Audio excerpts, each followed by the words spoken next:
नमस्कार, मैं हूं एल.आर. कड़वार। आप देख रहे हैं धरा राजस्थान का विशेष प्रोग्राम खास मुलाकात। खास मुलाकात में आज हम आपको एक ऐसी शख्सियत से रूबरू करवाने जा रहे हैं जिन्होंने कनाडा जैसे देश के अंदर सामाजिक, आर्थिक और धार्मिक उन्नति की है। तो उनका नाम है जगदीश जी डावला, कनाडा। तो सर, स्वागत है हमारे चैनल में आपका।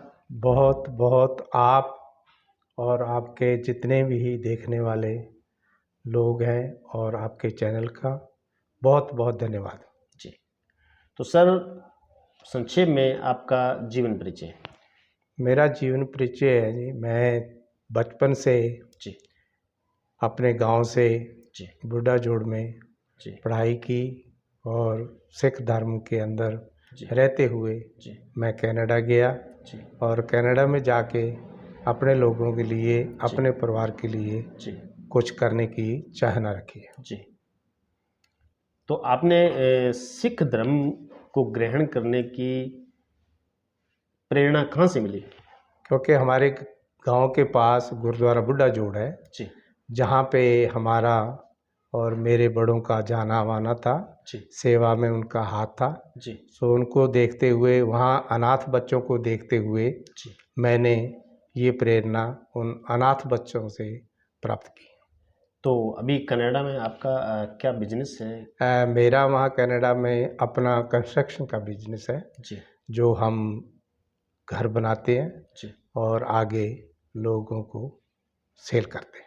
तो आप वहाँ कोई सामाजिक संस्था से भी जुड़े हैं? सामाजिक सेवा भी हम गुरुद्वारा वगैरह में जी और अपने जितने भी लोग हैं जी उनके साथ बैठ के मिल के जी और समाज सेवा उधर भी करते हैं। जी और इंडिया में जी हम पीछे वाले जितने भी 15-20 साल से जी। लगातार गुरु नानक मानवता सेवा सोसाइटी वो यहाँ पे गरीब बच्चों के लिए कोरोना में भी हमने अपना अच्छा जितना भी कर पाए, वो राशन बर्तन था जी और जो भी कपड़ा, सब बच्चों को जैसी भी किसी को चीज़ चाहिए उसको हमने वितरण करने की कोशिश की है। जी।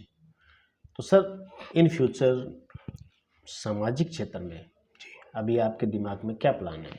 मेरे दिमाग में जो आपने बहुत ही अच्छा क्वेश्चन किया है जी कि मैं 40 साल से कनाडा में हूँ, जी तो मैं देखता हूँ जब अपने समाज में बहुत ही हम लोग दूसरे समाज से जी बैकवर्ड हैं, जी बहुत ही पीछे हैं जी एजुकेशन वाइज जी और जनरल तौर पे भी जी हमारे लोगों की कोई भी कहीं पे भी जी कुछ नहीं है। जी हाँ, जैसा भी किसी का लगता है वो अपना अपना करता है, जी पर सामाजिक तौर पे एक साथ मिलके जी कोई समाज आगे बढ़ने की कोशिश नहीं करता। जी इसलिए मेरे मन में आया कि कुछ हम लोग ऐसा करें जिससे हमारे समाज में उन्नति हो। जी।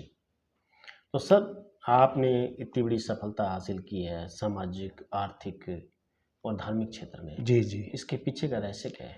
इसके पीछे का रहस्य है आपका विज़न जी और आपकी मूवमेंट जी और मन के अंदर भावना जी कि भी मैंने ये लक्ष्य जी प्राप्त करना है। जी और उस लक्ष्य को पाने के लिए मैंने कई कंट्रियों का भ्रमण किया। जी उसके बाद लास्ट में मैं 1983 में जी कनाडा में गया हूँ। जी तब से मैं कनाडा में हूँ जी और मेरे परिवार के जीव और मेरे समाज के जीव जितना भी मैं कर पाता हूँ जी। उतना करता हूँ। तो आपके ज़िंदगी की कोई ऐसी छोटी सी घटना जिससे किसी का भला हुआ हो? मेरी छोटी सी घटना कि मेरे अपने ही जैसे लोग हैं जी उनको हमने थोड़ी थोड़ी चीज़ दे के जी इस साइड में लाके जी और वो अपनी बुलंदी को, वो अपनी जगह को प्राप्त हो पाए, जी प्रेरणा की सदका जी जी जो हमने प्रेरणा उसको दी। जी। तो अब युवा पीढ़ी को आप क्या संदेश देना चाहेंगे? युवा पीढ़ी को संदेश समाज के लिए यही है कि सबसे बड़ी एजुकेशन है, एजुकेशन के साथ साथ आपकी एकता है। जी एकता के बगैर कोई चीज़ आप प्राप्त नहीं कर पाते। जी एजुकेशन ले लेंगे वो कोई छीन नहीं पाता, जी पर एकता है वो लोगों के अंदर जागृति पैदा करती है जी कि भाई ये समाज इतना आगे जा रहा है, जी तो इसकी वजह क्या है? जी एकता है। जी जी।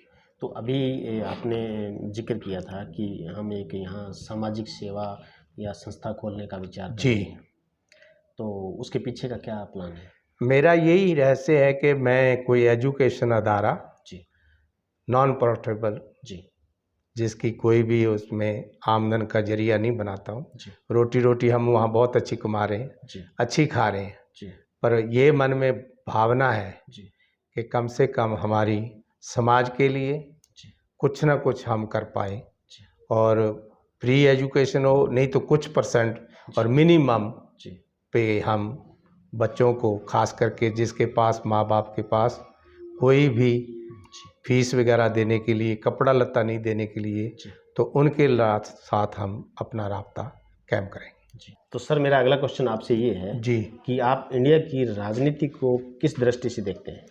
इंडिया की राजनीति है वो होनी तो चाहिए जी समाज सेवा के लिए, जी होनी तो चाहिए जी पब्लिक के लिए, जी पर आज की जो राजनीति है वो एक दलदल है। जी जिस चीकड़ में आदमी गिर जाता है उसमें से निकलता बहुत मुश्किल से है, जी और उसमें मैं गिरना भी नहीं चाहता हूँ। जी मैं चाहता हूँ कि एज ए समाज सेवा, जी कल को कोई हमें कुछ करवाना है जी उन लोगों से, पॉलिटिशियन से, जी तो उनसे हम करवा पाएँ। ऐसे लोगों की मेरे मन में भावना है कि अच्छे लोग जी।